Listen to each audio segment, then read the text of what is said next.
Bien, chers amis, pour cette histoire de l'adoration eucharistique, on va commencer par remonter très très loin dans le temps, puisqu'on va remonter, si vous le permettez, au Jardin d'Éden.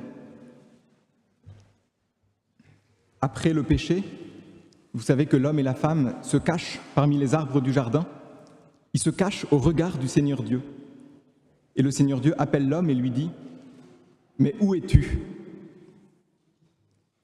Dieu nous a créés pour le face-à-face avec lui. Et même après que le péché nous a détournés de ce face-à-face, Dieu ne se résout pas à nous perdre et il vient nous chercher. Où es-tu ? Et nous aussi, de notre côté, nous cherchons Dieu. Nous cherchons sa face, comme disent les psaumes. Sur nous, Seigneur, que s'illumine ta face. L'histoire de l'adoration eucharistique n'a de sens que si on la replace dans cette histoire plus vaste, dans l'histoire de cette quête mutuelle entre Dieu et l'homme. L'homme cherche à contempler le visage de Dieu, et dans l'adoration de l'hostie, c'est déjà ce que nous faisons dans la foi, et Dieu, de son côté, cherche la compagnie des hommes. Dieu cherche des adorateurs en esprit et en vérité. C'est cette quête mutuelle que nous allons voir maintenant se déployer tout au long de l'histoire, l'Antiquité, le Moyen-Âge, la période moderne et la période contemporaine, selon un découpage très, très classique. D'abord donc, l'Antiquité, j'ai appelé cette partie l'adoration avant l'adoration, c'est-à-dire une époque où l'adoration telle qu'on la connaît n'existe pas encore, mais où on va voir naître les germes de ce qui deviendra ensuite l'adoration telle qu'on la connaît. Le développement de l'adoration du Saint-Sacrement appartient, je pense qu'on peut le dire, au projet de Dieu pour son Église. Et Dieu, dès l'Ancien Testament, a laissé un certain nombre d'indices, des préfigurations de ce que serait plus tard l'adoration du Saint-Sacrement. Il faudrait beaucoup de temps pour évoquer toutes ces préfigurations eucharistiques de l'Ancien Testament. Ça fera peut-être l'objet d'une conférence une année ultérieure, mais là, si on ne veut pas vous garder jusqu'à minuit, et je ne pense pas que vous ayez envie que je vous garde jusqu'à minuit, je ne vais pas vous faire tout l'Ancien Testament. Je vous citerai juste une préfiguration de l'Eucharistie pour vous montrer, pour vous donner un exemple de cela.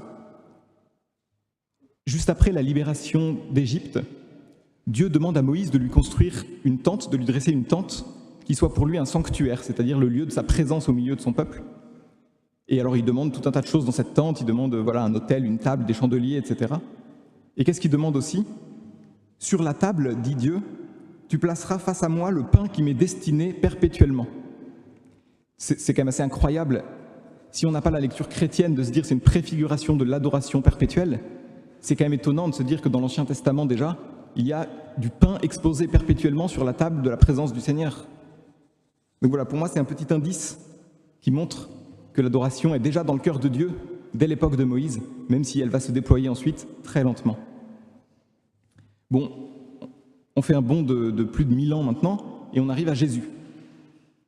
Le Fils de Dieu s'incarne, et Marie, la Vierge Marie, devient la première adoratrice, c'est-à-dire qu'elle adore la présence corporelle du Fils de Dieu dans le monde. Alors elle l'adore en elle, puisqu'elle porte le Fils de Dieu en elle. C'est ce que nous faisons aussi quand nous faisons un temps d'action de grâce après la messe. Nous faisons exactement la même chose que la Vierge Marie. Nous adorons la présence corporelle du Fils de Dieu en nous. L'aspect de cette présence a changé, mais la nature de cette présence n'a pas changé. C'est vraiment la présence corporelle du Fils de Dieu. Nous sommes exactement dans la même situation, avec quand même un détail, c'est que nous sommes pécheurs, la Vierge Marie ne l'était pas, c'est un détail qui compte.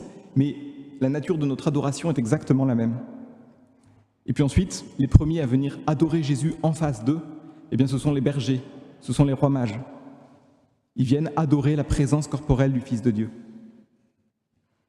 Finalement, le jeudi avant sa mort, Jésus invente ce moyen extraordinaire, l'Eucharistie, pour maintenir sa présence au milieu de son Église. Ceci est mon corps. Et il donne aux apôtres l'ordre de célébrer ce sacrement. Vous ferez cela en mémoire de moi. Et dès la première génération chrétienne, les apôtres et leurs successeurs ont obéi à ce commandement du Seigneur, vous ferez cela en mémoire de moi. Et les apôtres et leurs successeurs ont célébré la messe. Et à la messe, on adore la présence réelle de Jésus dans le pain et le vin consacrés. Les premiers chrétiens, les pères de l'Église, avaient tout à fait conscience de la nécessité qu'il y a d'adorer le corps de Jésus. Écoutons par exemple saint Augustin. Parce que Jésus s'est montré sur la terre avec cette chair, que pour notre salut il nous a donné cette chair à manger, nul ne mange cette chair sans l'adorer d'abord. Ce serait péché de ne pas l'adorer. Voilà comment parle saint Augustin au 5e siècle. La première adoration du Saint-Sacrement, historiquement mais aussi spirituellement, c'est la messe elle-même. Dès le début, cette adoration pendant la messe, eh bien, elle passe par le regard. Elle n'est pas purement spirituelle ou intellectuelle, elle passe par la vue. Écoutons un autre évêque du IVe siècle, saint Cyrille, évêque de Jérusalem. Quand vous approchez pour communier, après avoir eu soin de sanctifier vos yeux par la vue d'un si grand mystère, vous communierez. Toutes les liturgies orientales ont conservé un rite parallèle, on va dire, au rite de l'élévation qu'on a, nous, à la messe en rite latin, c'est-à-dire un moment où le prêtre montre la patène ou le calice contenant le pain et le vin consacrés. Il fait une ostension des saintes espèces pour les fidèles. Chez les Coptes, par exemple, c'est-à-dire chez les chrétiens d'Égypte, dont la liturgie est très ancienne, le prêtre, après la consécration, prend le corps de Jésus dans sa main et il annonce aux fidèles « Voici le Saint Corps ». Et les fidèles répondent « Nous adorons le Saint Corps ». Et juste avant la communion, toujours dans le rite copte, le prêtre prend la patène avec l'hostie, les hosties consacrées, et il bénit les fidèles en forme de croix, et les fidèles s'inclinent pour le recevoir. Vous voyez, ça ressemble quand même à ce que nous faisons dans la bénédiction du Saint-Sacrement. Mais là, c'est pendant la messe. Est-ce qu'à cette époque, dans l'Antiquité, il y a aussi une dévotion à l'Eucharistie en dehors de la messe? Eh bien oui. Même pendant les persécutions, on a toujours conservé, après la messe, une partie du pain de vie, du pain consacré. Cette réserve eucharistique était d'abord au domicile du prêtre, elle était destinée à la communion des malades, mais certains fidèles avaient aussi le droit de conserver le Saint-Sacrement chez eux pour pouvoir recevoir, pour pouvoir se donner à eux-mêmes la communion les jours où ils ne pouvaient pas, où les chrétiens ne pouvaient pas se réunir pour la messe. Il y a à ce sujet un témoignage antique très intéressant, c'est au début du IVe siècle, dans le nord de ce qui est actuellement la Turquie. Les soldats romains font une perquisition au domicile d'une personne qu'ils accusent d'être chrétien, qui est suspecte d'être chrétien. Et dans leur fouille, ils découvrent un petit coffret de bois, qui était le coffret dans lequel cette personne conservait les saintes espèces. Et avec ce coffret, qu'est-ce qu'il y a? Il y a une nappe, un chandelier et même un petit encensoir. Voilà, IVe siècle, et on trouve déjà tous les éléments liturgiques qui sont encore en vigueur aujourd'hui pour le culte du Saint-Sacrement en dehors de la messe, nappe, chandelier et encens. Une autre anecdote aussi amusante, celle-là, date de la même époque, c'est l'évêque Saint Grégoire de Nazianze qui raconte ça à propos de sa sœur, pendant son homélie au moment des obsèques de sa sœur. Il raconte que celle-ci était atteinte d'une grave maladie et que, atteinte de cette maladie, elle se rend un jour à l'oratoire où étaient conservées les saintes espèces, et dans un geste que saint Grégoire qualifie de pieuse effronterie, elle prend le Saint-Sacrement dans le tabernacle et elle se l'applique sur le corps aux endroits malades pour être guérie. Bon, c'est effectivement pieux, mais c'est quand même une effronterie, hein, saint Grégoire le dit, donc aujourd'hui on ne fait plus ça. Mais en tout cas, c'est, en l'état actuel des petites recherches que j'ai pu mener, c'est la plus ancienne trace écrite que j'ai d'une personne qui se rend dans une chapelle pour poser un acte de dévotion au Saint-Sacrement qui ne soit pas la communion eucharistique. Voilà. Et donc c'est déjà au IVe siècle. À la fin de l'Antiquité, au début du Moyen-Âge, se développe aussi un autre phénomène important pour nous, qu'on appelle la laus perennis, c'est-à-dire la louange perpétuelle. La louange perpétuelle, c'est l'idée d'un moine grec qui s'appelait Alexandre et qui décide de prendre au sérieux le commandement de saint Paul « prier sans cesse. Alors évidemment, on ne peut pas individuellement rester sans cesse en prière dans l'église, hein, parce qu'on n'est pas des anges, donc on a besoin de dormir, de manger, de faire autre chose. Donc pour prier sans cesse, eh bien, il met en place un relais. Ce moine Alexandre, il met en place un relais dans son monastère. Les moines se succèdent, jour et nuit, pour chanter les psaumes dans l'église, de telle sorte qu'il y ait en permanence, jour et nuit, des adorateurs en prière dans l'église. Alors, il ne s'agit pas d'adoration du Saint-Sacrement, hein, il s'agit de chanter les psaumes, il s'agit du culte qu'on rend à Dieu. Mais le principe que met en place le moine Alexandre, le principe de la louange perpétuelle, avec relais des adorateurs dans l'église, on le retrouvera ensuite appliqué à l'adoration du Saint-Sacrement. Et vous voyez que c'est un principe qui est très ancien, c'est un principe qui date de l'Antiquité. D'un côté donc, pour cette période de l'Antiquité, on a un aspect subjectif, le désir des fidèles de voir, pendant la liturgie, les espèces consacrées. Et puis on a aussi un aspect objectif, cette idée qu'il est juste et nécessaire qu'en permanence un culte public soit rendu à Dieu dans son Église. Toute l'histoire de l'adoration eucharistique, ce sera l'histoire de l'alternance et puis finalement de la rencontre et de la synthèse entre cet aspect subjectif, je veux voir Jésus dans l'hostie, et cet aspect objectif, il est juste qu'un culte soit rendu à Dieu perpétuellement.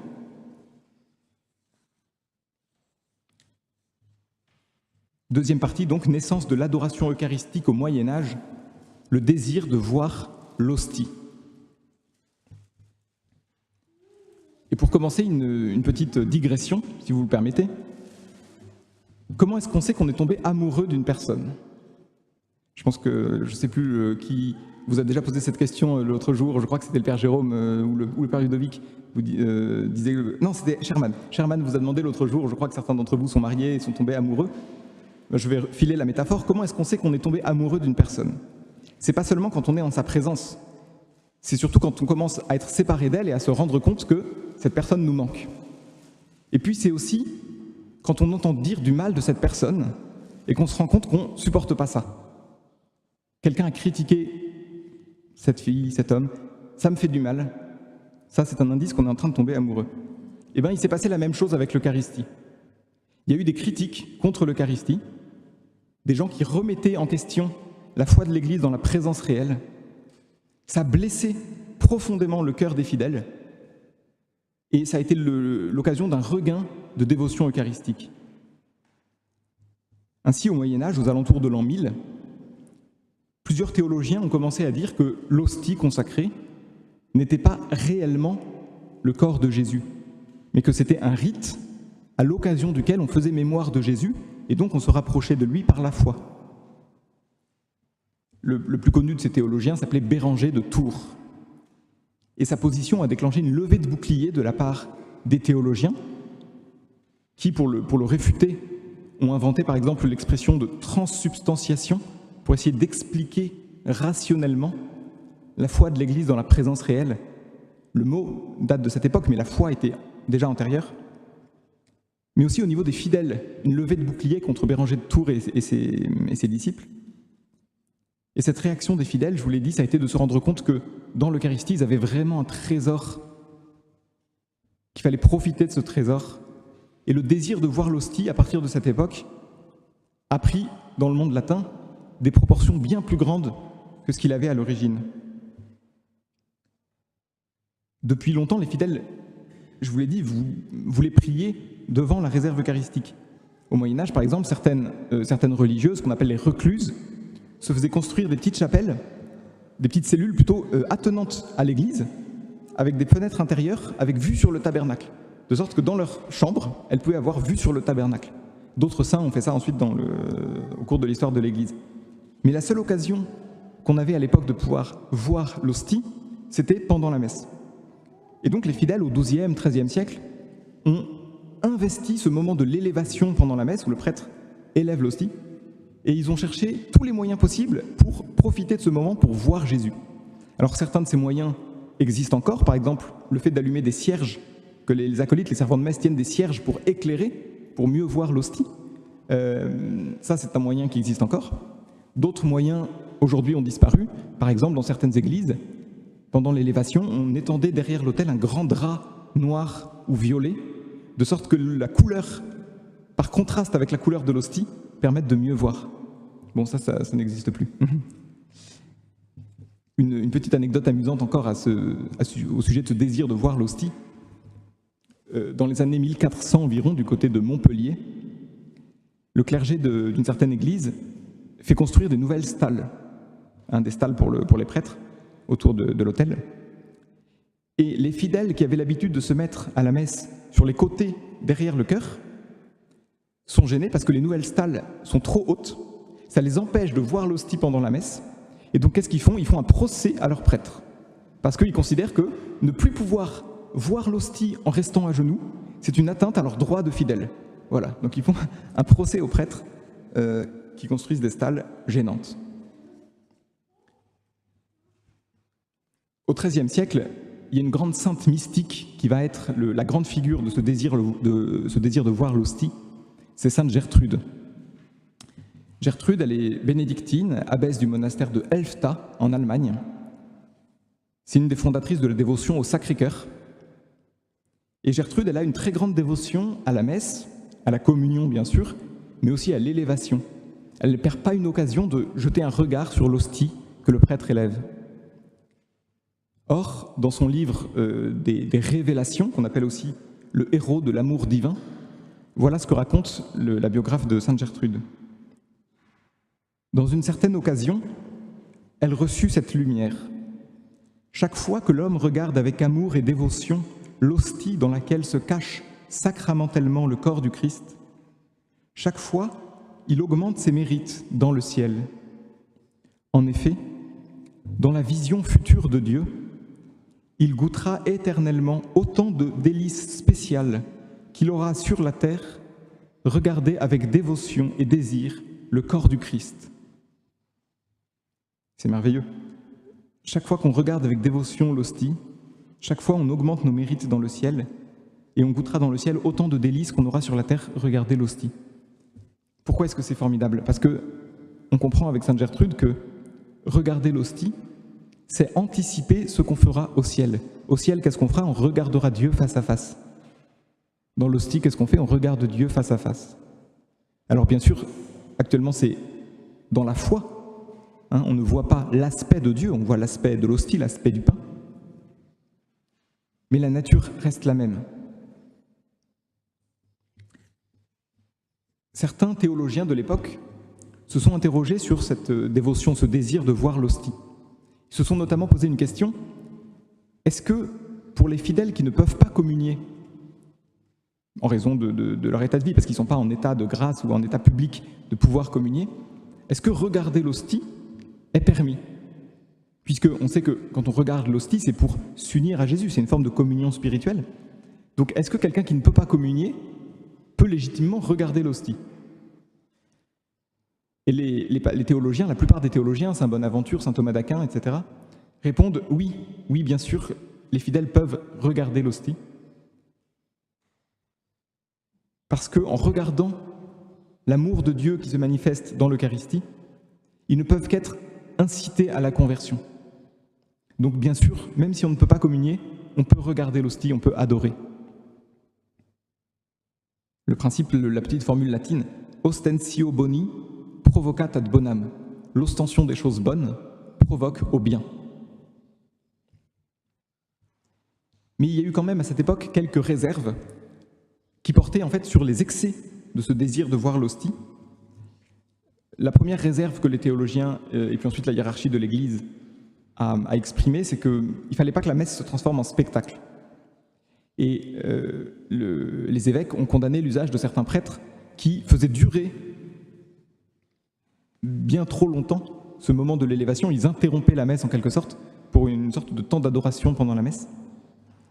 Et puis d'autres prêtres interrompaient, se retournaient, ils étaient à l'autel, ils se retournaient vers les fidèles, ils allaient montrer l'hostie aux fidèles. Et ça, les évêques ont dit non, ça c'est plus la messe, c'est un spectacle, c'est pas le moment de faire ça. Et puis, il y a eu aussi des mises en garde contre les déviances de ce désir de voir l'hostie. Certains fidèles, par exemple, réduisaient la messe à l'élévation. Donc, quand ils avaient eu l'élévation, ils partaient. Il n'y avait plus rien à faire. Voilà, la communion, c'était peut-être un peu rare à l'époque, et donc rester à la messe en entier, ça ne les intéressait pas. Ce qui les intéressait, c'est de voir l'hostie, et puis ils partaient. Certains fidèles enchaînaient les messes, donc ils partaient après l'élévation, puis ils couraient à l'église voisine pour avoir l'élévation de la messe suivante. Et puis, comme ça, ils enchaînaient, ils faisaient le plus d'élévation possible dans la journée. Bon, c'est un peu bizarre quand même, comme pratique. D'autres considéraient qu'une fois qu'ils avaient vu l'hostie, ils avaient satisfait à leur obligation du jour. Il y a un témoin de l'époque qui dit, par exemple, « Certains fidèles se précipitent en courant au cabaret aussitôt qu'ils ont vu le Saint-Corps, alors qu'ils seraient sans doute restés plus longtemps dans l'église s'ils ne l'avaient pas vu. » Voilà. J'ai fait ce que j'avais à faire, j'ai vu l'hostie maintenant. Et ça va aller très très loin, cette déviance, ça va aller jusqu'à la superstition. Il y a une croyance qui a circulé au XIVe siècle qui disait par exemple qu'une fois qu'on avait vu l'hostie, on était assuré de ne pas mourir de mort subite dans la journée, de ne pas perdre la vue, de manger à sa faim, et puis, alors le summum pour moi, et puis de se voir pardonner ses mensonges et ses médisances. Alors ça, c'est quand même formidable. Je vais à la messe le matin, je regarde l'hostie, et comme ça, après, je peux faire ma langue de vipère toute la journée, le bon Dieu me pardonne. Bon, donc ça a entraîné quand même quelques réticences vis-à-vis vis-à-vis de ce désir. Voilà. Les théologiens ont dit, attention, c'est pas ça, hein, le désir de voir l'hostie, c'est pas de la superstition. Ça doit être une communion spirituelle avec Jésus, sinon ça va pas. Mais en dépit de ces excès, ce Moyen-Âge, ce XIVe siècle plus précisément, c'est quand même le premier âge d'or de l'adoration, parce que c'est l'époque où apparaît et se diffuse, avec un succès extraordinaire dans toute l'Europe, l'ostensoir, c'est-à-dire l'exposition de l'hostie consacrée en dehors de la messe. Les tout premiers ostensoirs ou monstrances eucharistiques, on les utilisait d'abord pour exposer les hosties miraculeuses dans les endroits où il y a un miracle eucharistique qui s'était produit. Pour les miracles eucharistiques, je vous renvoie vers l'exposition qui est dans la cour là, du sanctuaire, parce que je ne peux pas vous raconter tous les miracles eucharistiques, mais on commençait donc par exposer les hosties miraculeuses, celles qui avaient saigné, celles qui s'étaient transformées en chair. Et puis on s'est dit au XIVe siècle, mais en fait, dans l'hostie, j'allais dire ordinaire, dans celle qui n'est pas miraculeuse, c'est aussi le corps du Christ, donc on peut aussi l'exposer. Et au XIVe siècle, on commence à avoir des ostensoirs dans toutes les sacristies de toutes les églises d'Europe, pour pouvoir adorer le Saint-Sacrement même en dehors de la messe. Et l'usage à l'époque, dans beaucoup d'endroits, c'était simplement d'enfermer l'ostensoir dans une sorte de niche creusée dans le mur, qu'on fermait avec une grille, de sorte que le Saint-Sacrement était protégé. Mais une grille, ça permet de voir, et donc les fidèles pouvaient venir à n'importe quelle heure, voir le tabernacle, voir l'hostie dans cette espèce de tabernacle grillagé. Ça ressemble quand même beaucoup à ce que M. Houlgat hier a appelé l'open tabernacle. C'est-à-dire qu'il n'y a pas une exposition du Saint-Sacrement sur l'autel, mais c'est les fidèles peuvent venir et voir, voilà, Jésus, il est à l'abri, mais on peut le voir. Le problème de cette pratique de l'open tabernacle, ou du tabernacle grillagé pour l'historien, c'est que si l'adoration ne fait pas l'objet d'un rite d'exposition et de déposition, si l'adoration ne fait pas l'objet d'un engagement de la communauté des fidèles, elle devient une dévotion privée, c'est mon Jésus à moi, et elle perd cette connexion avec la messe qu'elle doit avoir en tant qu'acte liturgique et qu'acte communautaire. On a l'aspect subjectif, je veux voir Jésus, mais on n'a plus l'aspect objectif. On rend communautairement un culte au Dieu de l'Eucharistie. C'est pour ça que cet usage des tabernacles grillagés a fini par être interdit par l'Église, et donc ça a apporté un coup d'arrêt à l'exposition du Saint-Sacrement, puisque l'Église, au XVe siècle, a réservé l'exposition du Saint-Sacrement pour le jour de la fête Dieu et toute l'octave. Donc c'est devenu d'un coup très rare. Parce qu'il faut dire un mot quand même de l'institution de la fête Dieu, la fête du Saint-Sacrement. Cette fête du Saint-Sacrement, elle a été demandée par le Seigneur à une religieuse belge qui s'appelle Sainte Julienne, au monastère du Mont Cornillon, c'est près de Liège. Sainte Julienne, elle avait 17 ans, elle était déjà religieuse depuis longtemps, elle était rentrée très très jeune, et Sainte Julienne, elle a eu une vision. Elle voyait la lune, toute brillante, mais barrée d'une grosse ligne sombre. Et cette vision s'est répétée pendant 2 ans, régulièrement, et elle ne comprenait pas le sens de cette vision. Et puis finalement, le Seigneur lui a révélé le sens de cette vision, il lui a dit « La lune représente l'Église, Et la bande noire signifie qu'il manque quelque chose à l'Église. Il manque une fête dédiée au culte du Saint-Sacrement. Alors Sainte Julienne va s'en ouvrir à son évêque. Son évêque au début va la soutenir. Il va y avoir une fois une célébration de la fête Dieu dans le diocèse de Liège. Et puis l'évêque va mourir. Et Sainte Julienne va être complètement persécutée dans son monastère parce que, comme tous les saints, le Seigneur lui réservait une croix pour la fin de sa vie. Et donc, quand Sainte Julienne meurt, la fête Dieu est complètement tombée dans l'oubli. Elle n'était plus du tout célébrée. Mais heureusement, le Seigneur veille à l'accomplissement de ses desseins. Et donc, il y a un ami de Julienne qui va être élu pape. C'est le pape Urbain IV, qui est élu pape en 1263. Et en 1264, immédiatement après, il décrète la fête Dieu pour l'Église romaine. Voilà, le Seigneur a de la suite dans les idées. Une des choses qui va le pousser, qui va le confirmer dans son désir d'instituer la fête Dieu, c'est le miracle eucharistique de Bolsena, qui aura lieu juste l'année d'avant. Une hostie miraculeuse va saigner sur le corporal, et il va se dire, oui, vraiment, le Seigneur veut une fête pour son corps eucharistique. Et puis, assez vite après l'institution de la fête Dieu, on va joindre à la fête Dieu une procession du Saint-Sacrement, comme celle qu'on va vivre ce soir. Et c'est surtout la procession du Saint-Sacrement qui va faire la popularité de la fête Dieu, parce que avec la procession, toute la ville peut s'investir dans le culte du Saint-Sacrement, et même les gens qui ne vont pas à la messe sont contents de voir toutes les tentures, toutes les dorures, les cierges, les chants. La fête Dieu au Moyen-Âge et dans l'époque moderne, c'était vraiment la fête la plus solennelle de l'année, parce que c'était la fête où on sortait dans la rue, et toute la ville devenait une gigantesque église, toute tapissée de soieries et de dorures, et c'était vraiment la fête populaire par excellence. Une autre chose apparaît aussi au Moyen-Âge, c'est les confréries du Saint-Sacrement. Les confréries du Saint-Sacrement, ce sont des associations de laïcs qui ont la charge de la dévotion au Saint-Sacrement, c'est-à-dire ils entretiennent la lampe du tabernacle, ils organisent la procession de la fête Dieu, parfois ils accompagnent le prêtre pour porter la communion aux malades. Mais les confréries du Saint-Sacrement ont aussi, indissociablement du culte eucharistique, un rôle social. Et ça, c'est très important parce que dans toute l'histoire, on verra que la dévotion eucharistique authentique, elle porte des fruits de charité et des œuvres sociales. Et dans le cas du Moyen-Âge, donc des confréries du Saint-Sacrement, ce sont des sortes de sécurité sociale en fait pour leurs membres. C'est-à-dire que s'il y en a un qui, pour une raison ou pour une autre, ne peut plus travailler, il a un accident, etc., les confréries du Saint-Sacrement prennent en charge sa convalescence.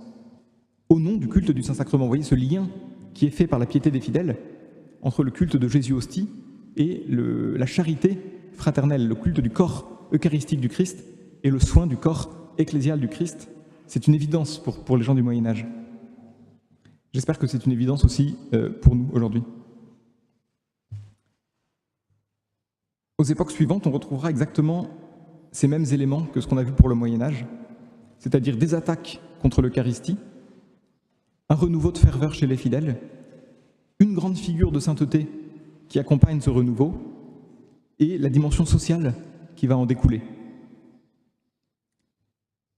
Troisième partie, donc, l'époque moderne, protestantisme et réforme catholique. J'ai évoqué il y a un instant les superstitions qui s'étaient développées autour du culte de l'hostie. Évidemment, les réformateurs, ceux qui allaient devenir ensuite les pères du protestantisme, critiquent ce culte dévoyé et cette superstition des fidèles.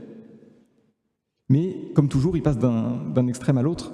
Et donc, chez les premiers protestants, il va y avoir c'est encore le cas aujourd'hui, mais dès les premiers protestants, il va y avoir une remise en cause de la présence réelle de Jésus dans l'hostie. Ou en tout cas, chez Luther, Luther croyait qu'il y avait une forme de présence réelle pendant la messe, mais qu'elle ne se conservait pas après la messe. C'était parce que les fidèles étaient réunis que Jésus pouvait se rendre présent dans l'hostie, mais une fois que les fidèles se séparent, il n'y a plus de présence réelle. C'est une inversion complète de la logique du sacrement de l'Eucharistie et de la logique des sacrements en général. Dans les sacrements, c'est Dieu qui a l'initiative de venir nous visiter, et c'est à nous de répondre à l'appel, à l'initiative de Dieu. Dans la scène protestante, c'est les fidèles qui ont l'initiative, et s'ils ne se réunissent pas, il ne se passe rien. Alors que nous, on sait que même si on ne se réunit pas, Jésus, lui, il demeure là au tabernacle. Dieu a toujours l'initiative, c'est toujours Dieu qui nous attend. Ce n'est pas nous qui décidons que Dieu est présent ou que Dieu n'est pas présent dans l'hostie. C'est Dieu qui vient à notre rencontre, et nous, tout ce qu'on peut faire, c'est répondre à son appel. Avec le protestantisme, donc, plus de réserve eucharistique, plus d'adoration. Et puis avec le protestantisme aussi, les guerres de religion. Et pendant les guerres de religion, des profanations d'hosties par milliers, profanations de ciboire et du Saint-Sacrement, qui ont provoqué en réaction un renouveau de ferveur eucharistique chez les fidèles catholiques. Le Concile de Trente publie un décret sur l'Eucharistie qui est très très beau. Et je cite simplement le passage où le Concile légitime l'adoration du Saint-Sacrement en dehors de la messe. Tous les chrétiens, selon la coutume reçue depuis toujours dans l'Église catholique, rendent avec vénération le culte de l'atrie qui est dû au vrai Dieu. Alors, le culte de l'atrie, on distingue dans l'Église le culte de l'atrie, c'est-à-dire le culte de Dieu, l'adoration, et le culte de Duli, qui est le culte des saints. Voilà, comme dans idolâtrie, ça veut dire qu'on rend à autre chose que Dieu, le culte dû à Dieu, le culte de l'atrie. Voilà, c'est pour expliquer un peu le vocabulaire. Donc tous les chrétiens rendent avec vénération le culte de l'atrie, qui est dû au vrai Dieu, à ce très saint sacrement. Car nous croyons qu'en lui est présent ce même Dieu que le Père éternel a introduit dans le monde en disant « Et que tous les anges de Dieu l'adorent, lui que les mages ont adoré en se prosternant. » Voilà ce que dit le Concile de Trente, c'est ce que je vous disais au début de ce propos. Notre adoration du Saint-Sacrement, elle est de même nature que l'adoration des mages. Le mode de présence a changé, mais la nature de ce qu'on fait est la même. À cette époque, cette ferveur eucharistique des fidèles va se manifester par l'apparition de la dévotion à ce qu'on appelle les 40 heures. Les 40 heures, c'est l'exposition du Saint-Sacrement sur l'autel cette fois, enfin je veux dire exposition publique, solennelle, pendant 40 heures ininterrompues. Ces 40 heures, elles ont valeur de réparation morale pour tous les péchés du siècle, les guerres de religion, les profanations, mais aussi tous les désordres moraux et puis l'impiété des fidèles. Et à la fin du XVIe siècle, à Rome, le pape a décidé que ces 40 heures, il faut qu'elles deviennent perpétuelles. Alors, vous me direz, 40 heures perpétuelles, c'est un peu une contradiction. Soit ça dure 40 heures, soit c'est perpétuel. Mais en fait, l'idée de génie du pape, c'est qu'il va enchaîner d'une église à l'autre. Donc, on expose le Saint-Sacrement pendant 40 heures dans une église, et puis dès qu'on dépose dans une église, on expose ailleurs.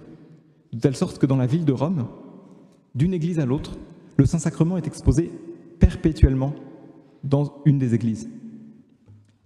Et ces 40 heures perpétuelles, elles sont instituées par le pape avec 3 intentions de prière particulières.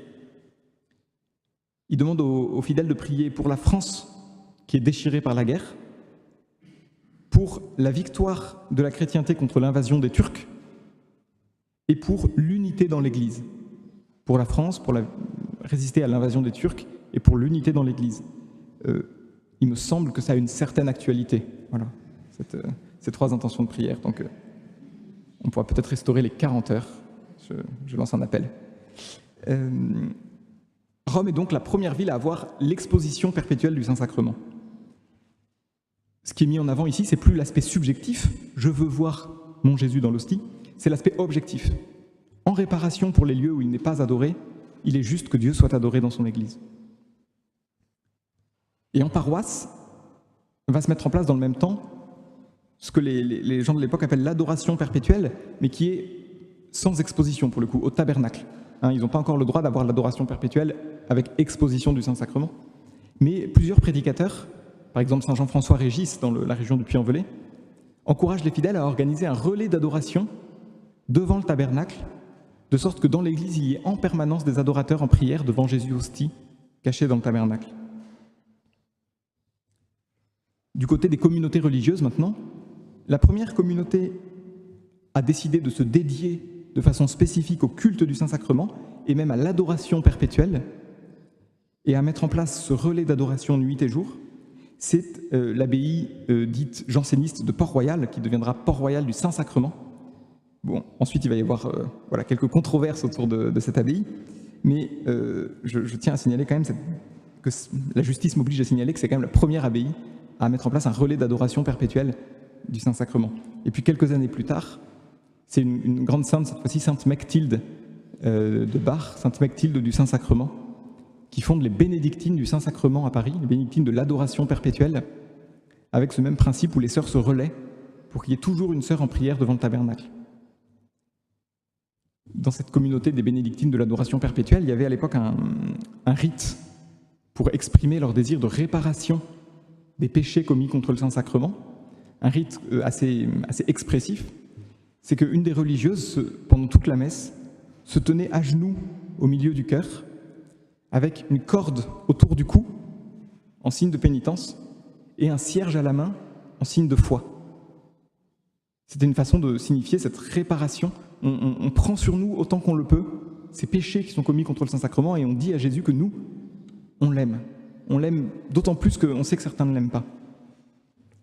Et ce beau geste de réparation, une des premières qui va vouloir le poser dans la chapelle des Bénédictines, c'est la reine Anne d'Autriche.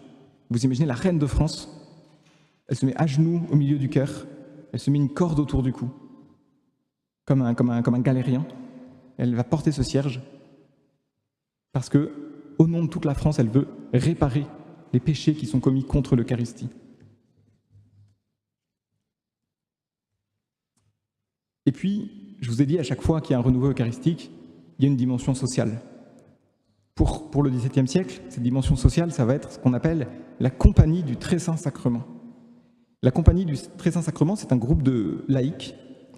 Des prêtres peuvent aussi y participer, mais ce n'est pas une congrégation religieuse. C'est un groupe de spiritualité dont les membres sont encouragés à avoir une vraie vie de prière, et notamment évidemment d'aller visiter le Saint-Sacrement au tabernacle, et qui, au nom de ce culte du Saint-Sacrement, décident de se dévouer aux œuvres de charité. Si je vous donne un nom, ce sera peut-être plus explicite, Saint Vincent de Paul, au nom de son appartenance à la Compagnie du Saint-Sacrement, bon, au nom de son amour de Jésus, mais Saint Vincent de Paul était membre de la Compagnie du Saint-Sacrement, et au nom de sa dévotion pour le Saint-Sacrement, il va se dévouer en œuvre de charité avec une ardeur inégalée. Mais la nouvelle étape majeure de la spiritualité eucharistique du XVIIe siècle, c'est évidemment les apparitions de Paray-le-Monial à Sainte-Marguerite-Marie à la Coque entre 1673 et 1675. On connaît bien ces apparitions de Paray-le-Monial pour la dévotion au Sacré-Cœur, mais le problème c'est que parfois on coupe les phrases de Jésus, on s'arrête au Sacré-Cœur et on ne fait pas référence au Saint-Sacrement. Mais le message de Paray-le-Monial, c'est un message eucharistique, puisque c'est à Paray-le-Monial que Jésus révèle au monde son désir d'être aimé, oui, mais d'être aimé au Saint-Sacrement. Je vous cite donc Jésus à Sainte-Marguerite-Marie. « Voici ce cœur qui a tant aimé les hommes, qui n'a rien épargné jusqu'à s'épuiser et se consumer pour leur témoigner son amour. Et pour reconnaissance, je ne reçois de la plupart que des ingratitudes par leurs irrévérences et leurs sacrilèges, et par les froideurs et les mépris qu'ils ont pour moi dans ce sacrement d'amour. » Ce qui fait souffrir le cœur de Jésus, c'est l'indifférence des fidèles pour le sacrement de l'amour. Et puis aussi, toujours Jésus à Sainte-Marguerite-Marie, « J'ai soif, mais d'une soif si ardente d'être aimé des hommes au Saint-Sacrement, que cette soif me consume, et je ne trouve personne qui s'efforce selon mon désir pour me désaltérer, en rendant quelque retour à mon amour. » Pourquoi est-ce que c'est une étape importante pour la dévotion eucharistique? Bon, d'abord parce que c'est absolument magnifique, mais aussi parce que Jésus vient confirmer à Sainte Marguerite-Marie que dans l'adoration du Saint-Sacrement, c'est plus seulement l'homme qui veut voir son Dieu, c'est Dieu, Jésus, qui veut être aimé des hommes dans le Saint-Sacrement. On est passé d'une dévotion centrée sur le désir individuel à une dévotion centrée sur le désir que Jésus a d'être adoré en permanence. C'est le fameux « Où es-tu donc ?» de Dieu à Adam et Ève. Jésus au Saint-Sacrement nous dit « Où êtes-vous » Il y a de façon un peu plus profane, mais qui dit exactement la même chose, il y a le sketch de Raymond DeVos, « L'homme existe, je l'ai rencontré », Raymond DeVos là-dessus a une intuition de génie, il se met dans la peau de Dieu, qui dit « Mais j'étais là dans mon église et puis j'ai vu des hommes arriver, et c'est Dieu qui parle, j'ai vu des hommes arriver, et j'étais content parce que depuis le temps que j'en avais pas vu, je finissais par me demander s'ils existaient vraiment. » Voilà. C'est Dieu qui veut voir des adorateurs dans son Église. Donc ce XVIIe siècle, c'est le deuxième grand siècle pour l'adoration. Et puis le troisième grand siècle de l'adoration, ça va être le XIXe siècle. Quatrième partie, donc l'époque contemporaine, révolution et réparation. Évidemment, je vous ai dit qu'à chaque fois, ça commençait par des attaques contre le Saint-Sacrement. En 1789, Révolution française, persécution du clergé et profanation d'églises et profanation d'hosties par milliers. Et le XIXe siècle va être, comme le XVIIe siècle, un siècle de réparation pour ces sacrilèges commis pendant la Révolution. Avec les mêmes ressorts. Adoration perpétuelle en paroisse, congrégation adoratrice et dimension sociale. Pour ce qui est des paroisses, donc, tout au long du XIXe siècle, s'établissent des œuvres spécialisées dans l'adoration de nuit en paroisse. À Paris, cette œuvre de l'adoration nocturne commence en 1848 grâce à un juif converti qui s'appelle Hermann Cohen, qui deviendra prêtre juste après, dans l'église Notre-Dame des Victoires. Toujours la Vierge Marie et l'Eucharistie vont de pair.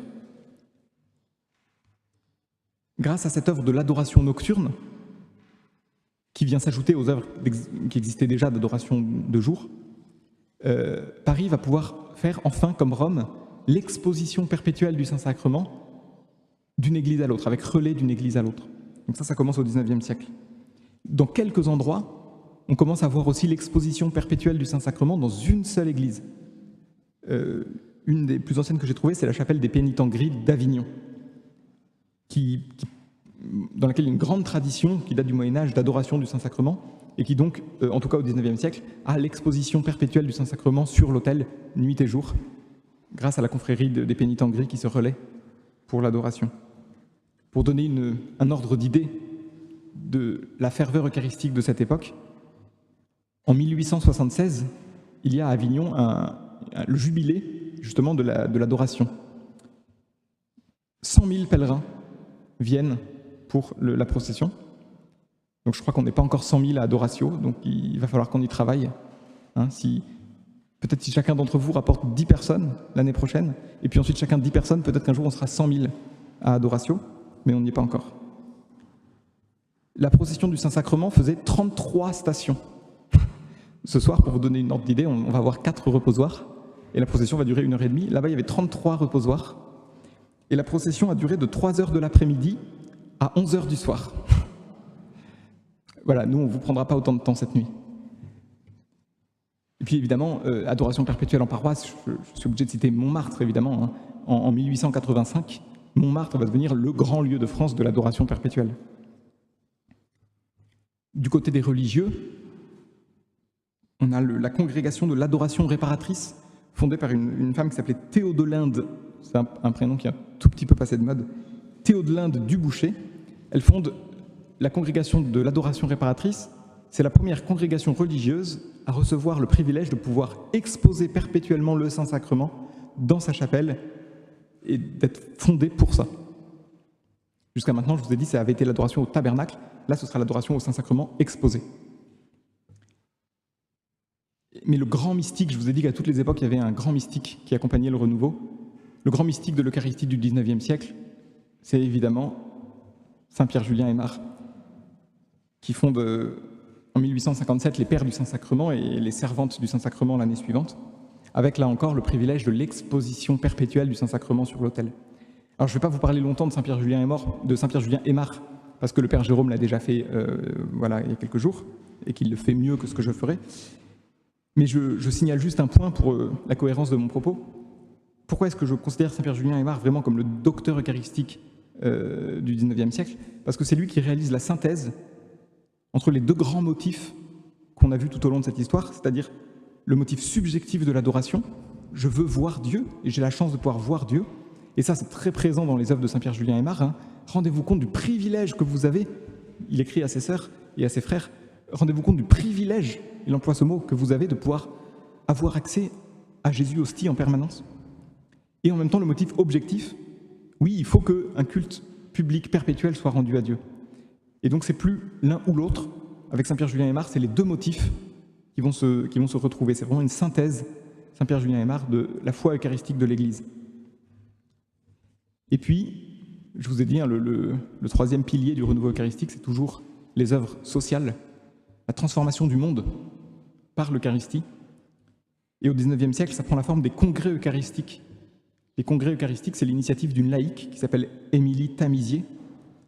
Et je le signale parce que ce qui est beau avec l'histoire de la dévotion au Saint-Sacrement, ce qui montre que c'est vraiment une œuvre d'Église, c'est que c'est pas une famille religieuse qui a porté le truc et qui a poussé. C'est pas uniquement les prêtres qui ont poussé, c'est pas uniquement les laïcs, c'est toujours, à toutes les époques, des prêtres, des religieux, mais aussi des initiatives de laïcs et l'approbation de la hiérarchie. C'est vraiment tout le peuple de Dieu, en fait, c'est vraiment une œuvre d'Église. Donc les congrès eucharistiques d'Émilie Tamisier, leur but c'est de travailler au salut de la société par l'Eucharistie, avec des thèmes comme le règne social du Christ, ou bien l'Eucharistie, lien de l'amour. Ça, l'Eucharistie, lien de l'amour, c'était le congrès eucharistique de Budapest en 1938. Et ça paraît rien, un congrès eucharistique sur le plan social, sur le plan politique, on se dit, c'est quand même pas une menace. Des gens qui se réunissent pour prier, pour parler de l'Eucharistie, bon, ça va pas changer le monde. Mais en fait, ça peut changer le monde. Et il y en a un qui avait bien compris ça, c'était Hitler, le chancelier Hitler, et derrière lui, Satan, qui avait bien conscience que l'Eucharistie a une vraie force transformante. Et donc, ce congrès eucharistique de Budapest en 1938, Hitler a interdit aux Allemands de s'y rendre. Les délégations allemandes étaient interdites. Pourquoi ? Parce qu'il avait conscience que c'était une vraie force transformante et donc une menace pour son projet, pour la dictature. Et nous voilà arrivés donc au XXe siècle, avec sa grande déchristianisation en Europe, avec aussi la crise, les difficultés, je ne sais pas comment il faut dire pour rester, pour pas faire de polémique, mais la grande crise de l'Église déclenchée dans les années 60, où quand même, il faut reconnaître qu'une bonne part de la piété eucharistique de l'Église a été laissée de côté. Heureusement, l'adoration a toujours subsisté, notamment dans certaines communautés charismatiques, mais aussi avec le soutien des papes. Les papes ont toujours encouragé à l'adoration du Saint-Sacrement, et notamment l'adoration perpétuelle. Je cite, il y aurait de nombreuses citations à faire, mais je cite simplement Saint Jean-Paul II. « L'Église et le monde ont grand besoin du culte eucharistique. Jésus nous attend dans ce sacrement de l'amour. Ne mesurons pas notre temps pour aller le rencontrer dans l'adoration, dans la contemplation pleine de foi et prête à réparer les grandes fautes et les délits du monde. Que notre adoration ne cesse jamais. » Voilà ce que disait Jean-Paul II en 1980. Grâce à cet encouragement et à d'autres semblables, la flamme de l'adoration, à la fin du XXe siècle, au début du XXIe, se ravive et se répand dans le monde entier. Au point que, en 2010, le pape Benoît XVI a pu dire « Je voudrais affirmer avec joie qu'il y a aujourd'hui dans l'Église un printemps eucharistique. Combien de personnes demeurent en silence devant le tabernacle pour s'entretenir en une conversation d'amour avec Jésus. Il est réconfortant de savoir que beaucoup de groupes de jeunes ont redécouvert la beauté de prier en adoration devant le très saint sacrement. Je prie afin que ce printemps eucharistique se répande toujours davantage dans toutes les paroisses. » Voilà la prière de Benoît XVI en 2010. Et puis, si vous me permettez de dépasser un peu mon rôle d'historien de l'Eucharistie et de jeter un regard non plus sur le passé ou le présent, mais sur l'avenir, je pense que l'adoration du Saint-Sacrement est au cœur d'un grand nombre d'enjeux pour le XXIe siècle qui commence. Je vous en cite quelques-uns. Je ne vous apprends rien en vous disant qu'il y a aujourd'hui une grande instabilité du mariage et de la famille, de sorte que beaucoup de personnes se trouvent dans un état de vie qui les empêche d'accéder à la communion sacramentelle. L'adoration, on l'a vu avec les théologiens du Moyen-Âge, l'adoration permet à ceux qui ne peuvent pas communier, et qui vont être donc je pense de plus en plus nombreux, de profiter de certaines des grâces de l'Eucharistie. Autre enjeu, l'invasion des écrans, du virtuel. L'adoration, c'est une école pour le regard, pour poser son regard sur l'essentiel et non pas sur le spectaculaire. C'est le philosophe Fabrice Adjadj qui fait cette comparaison, qui dit dans un petit écran comme celui-là, alors pour les auditeurs de Radio Espérance, je dis que je montre mon téléphone, voilà, je décris. Dans un petit écran comme celui-là, il y a beaucoup de choses qui se passent visuellement, mais en fait, il n'y a rien qui se passe réellement. Dans l'adoration du Saint-Sacrement, derrière le petit écran de la lunule, il n'y a rien qui se passe visuellement, mais c'est là que tout se passe réellement. Autre enjeu pour le XXIe siècle, lié à celui-là, la question de la pornographie ou des abus sexuels. L'adoration, c'est la chasteté de Jésus, le don du corps de Jésus d'une façon tellement chaste. Si on pouvait tous avoir dans le don de notre corps la même chasteté que Jésus hostie, beaucoup de problèmes seraient évités. Autre enjeu, la sensiblerie, l'incapacité à s'engager dans une action de long terme. On parle aujourd'hui, on a une expression assez amusante. On dit les jeunes aujourd'hui, ils sont dans la fidélité successive. C'est-à-dire qu'ils sont très très fidèles pendant un instant, et puis ensuite ils changent de fidélité. Bon, l'adoration c'est une école de fidélité. Parce que, peut-être que dans les premiers mois, c'est merveilleux, l'adoration, il y a plein de guili-guili, mais assez vite, en fait, l'adoration c'est une prière très, très apaisée, ou parfois un combat. Mais le côté guili-guili, sensiblerie, ne dure pas forcément. Donc l'adoration c'est une école d'engagement, de fidélité. Il y a aussi, parmi ces enjeux, l'islam, avec son Dieu lointain, transcendant, mais lointain, auquel on ne peut pas accéder. Et puis à côté de ça, les spiritualités dites orientales, avec la dissolution de la personne. Je vais me fondre dans un grand tout cosmique. Ou bien, en Occident, le développement personnel, où finalement le Dieu, c'est moi. Et entre ces trois caricatures de religion, Dieu lointain, tout est Dieu, ou c'est moi qui suis Dieu. L'adoration du Saint-Sacrement, c'est une école de l'altérité authentique, où toute la dimension de prière intérieure personnelle est prise en compte, la sacralité de Dieu est respectée. C'est intéressant d'ailleurs de voir que beaucoup de convertis de l'islam se convertissent grâce à l'adoration, ou en tout cas ressentent tout de suite la justesse et la légitimité de l'adoration. Parce qu'ils retrouvent ce Dieu à la fois lointain, mais la bonne nouvelle, c'est que ce Dieu lointain s'est fait proche. Et puis, autre grand enjeu du siècle, la question de l'écologie et de la justice sociale. Vous savez que le Saint-Père en parle beaucoup. Dans l'hostie consacrée, Jésus assume le fruit de la terre et du travail des hommes. Ça ne peut pas nous laisser indifférents. Donc j'espère que le renouveau social et écologique du XXIe siècle, je pense qu'il ne pourra vraiment se réaliser qu'à partir de l'Eucharistie.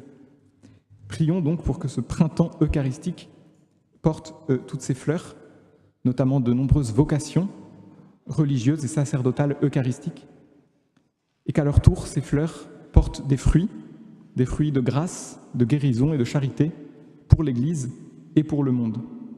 Demandons l'intercession de Notre-Dame du Saint-Sacrement. Je vous salue Marie, pleine de grâce, le Seigneur est avec vous. Vous êtes bénie entre toutes les femmes, et Jésus, le fruit de vos entrailles, est béni.